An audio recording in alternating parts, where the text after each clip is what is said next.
One Punch Man Season 3 actually had good animation. I promise this isn't clickbait, it genuinely looks good. And not like episode 3 where it was good for 10 milliseconds. You can tell they put more effort into this one. I don't know what happened, maybe because the animators crashed out. This is the worst statement you could have ever written. Maybe because they locked in. I can't believe they're giving us a full episode of action. But I want to make this video to give credit where credit is due. After I make fun of it. Last video I covered episodes 1 to 4, so this time we're looking at 5 to 8. And the good part comes at episode 8, so gather around, get cozy as we start with episode 5. This was an episode filled with hype, specifically because one notable animator was going to be working on it. An animator by the name of Van Oba. You've definitely seen his work. You've seen it here, here, and here. Convinced? Me too. And if his resume wasn't enough to get your blood flowing, your heart pumping to watch this episode, bro started giving us a countdown on Twitter like, come on, man, count faster. I'm about to bust. So when it came out and it looked like this... Holy moly! What is wrong with his face? Guys, how do I draw this angle? You know those drawing challenges where the guy has 1 second, 1 minute, and 1 hour to draw a character? I think this is what they were doing with Garo this episode. Cause tell me how the hell a man can go from looking like this to this, and then this in the span of 1 episode. They're doing TikTok challenges in the studio or what? Even the Pochi versus Garo fight. It's like 1 second Pochi looks menacing and the next he's just a small black mass without any texture. The heck? What is this supposed to be? I literally drew it. Should I make my own anime? The art style was so inconsistent. It feels like you told 30 different people to pick a scene, animate it, and glue all those clips together without correcting it. For what it's worth, at least the fight wasn't 8 frames long. I was happy to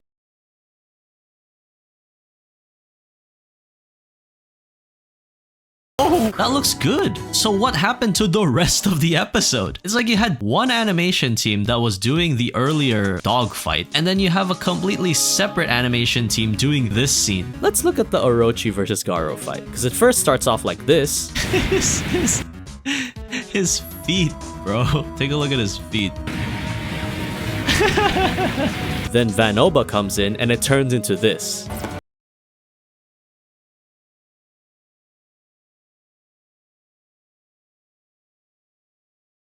I liked the Van Oba cut. I thought it was pretty solid, but it crumbles when you splice it next to whatever this is. And then they decide to end the fight by literally skipping all the action.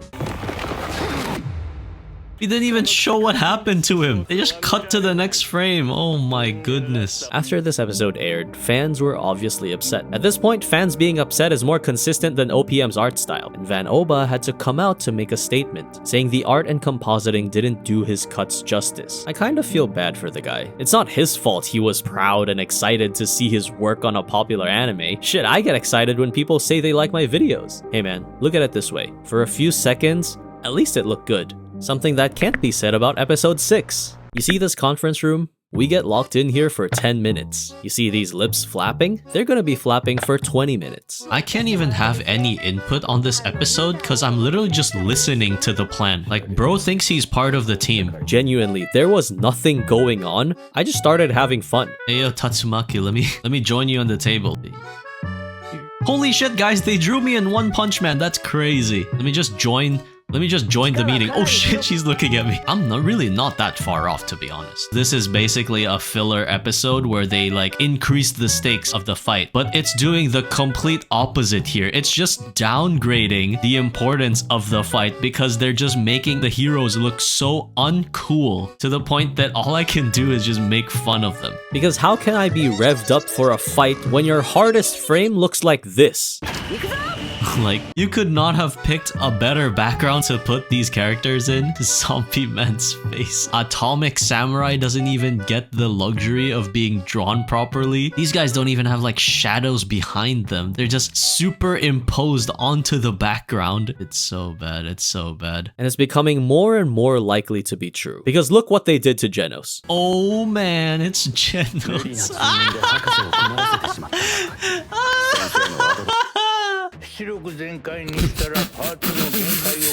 I'm convinced they have no idea how to draw Genos anymore. Bro became Nigel Thornberry, dude. This is Genos, bro. You know what? We can talk about bad drawings till the cows come home. At least they're not using AI. Oh shit. Majority of the attention this episode went to Captain Mizuki, and not because she's hot and I want her to squish me with her thighs. Holy moly! Can I apply to be a watermelon? But because they allegedly used AI when drawing her. Yeah, I know. I can't believe it either. I can't believe how fucking stupid some people can be. Here's the cause for concern. 2 screenshots came out after episode 7 where one shows Mizuki having 6 fingers and another where she has 3 boobs. Now, bear in mind, these are still frames taken from 1/24th of a second from an actively moving character. So either AI got really good at generating in-between frames without any blurring, or they used AI to generate every single image in this fight scene alone. If you're gonna criticize something, at least use your brain. I'm pretty sure it's entirely just fabric. The way they transition frame to frame is pretty bad. Yeah, you can't distinguish her boobs from just fabric squishing, so it looks like she has 3 boobs. It's not AI. Human error happens all the time. This exact same thing happened in One Piece where they messed up and put 6 fingers on a character, and people on Twitter started calling it AI. It got so bad that the animator had to come out and say, hey, we just fucked up. But no, this must be different. Sora AI Gemini GPT-2 must be behind all this. It's no wonder a veteran animator had enough of the backlash. Shortly after episode 7 aired, Takashi Hashimoto, who worked on all of these shows, took to Blue Sky and said this: the sheer volume of criticisms from people watching illegally overseas are overwhelming. The production team feels a lot of pain. Nobody sets out to make a bad product, yet we get criticized for the smallest details. In the next few weeks, something we poured our hearts and souls into will be aired. If people call it crap, then so be it. But we pushed ourselves to the very limit. The more you bully us, the more staff will disappear, guaranteed. What I think Takashi is trying to say is that people on Twitter are harassing animators, sometimes on posts that aren't even related to One Punch Man. Animators are already stressed at work from an impossible deadline set by the production committee, so they know it's terrible, but they tried their best with the time they've been given. They don't need some idiot who can't draw a circle harassing them. All of that makes them even more demotivated, and deters new animators from entering the field. Now, why didn't he just say that? Because if Bandai or JC ever saw it, he would lose his fucking job. I get his frustrations, and he's valid for crashing out.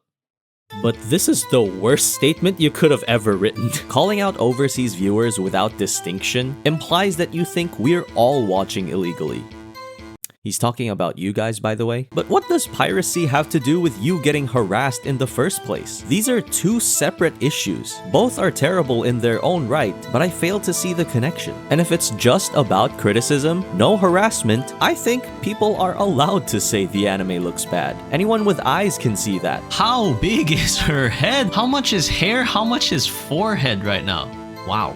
That is insane work. Even if they watched legally, even if they're from Japan, doesn't mean you deserve death threats. It just means people are gonna make fun of it for a while. At least for me, I've highlighted parts of the season that were done well. Kenichiro Aoki's cut in episode 3, Van Oba's cut in episode 5, even some parts of the Pochi fight. But they're so few and far in between and are bogged down by the sheer number of bad quality cuts surrounding it. It's good you poured your hearts and soul in the next episodes. And guess what? Episode 8 is currently being applauded as the best episode of the season so far. Crazy to think when something is done well, people actually give it credit. Before we talk about episode 8, I need to get serious for a bit. I don't blame any individual animator for season 3. I don't blame Hashimoto. I don't blame the director Nagai. Because believe it or not, they're not the ones deciding to take up One Punch Man. They're forced to by their bosses at JC staff who said yes to Bandai and the production committee. What are they supposed to do? Not work? Not get paid? Alright, let's cut the drama and start glazing for a bit. Whoa, we got camera shots. We've got camera shots. We've got movement. That's insane. They got trap doors up in this bitch. Okay, scene change. Wow, we're getting 5 minutes of action so far, and it's still going. Who animated this? Surely not the same studio. Now, it's not perfect. We are trading away well-drawn and well-shaded characters, but majority of people, including myself, don't care anyway. At least it's finally moving and moving well. And it's actually pretty good. This is close to season 2 levels of fights. That's probably the biggest praise I can give this episode, because in my last video I said they can't even reach season 2 in terms of animation. This episode tells me otherwise. I hope they continue this quality in episode 9, and I hope it continues for the rest of the episodes left in the season. Cause man, I'm still waiting on that blue lock level switch up.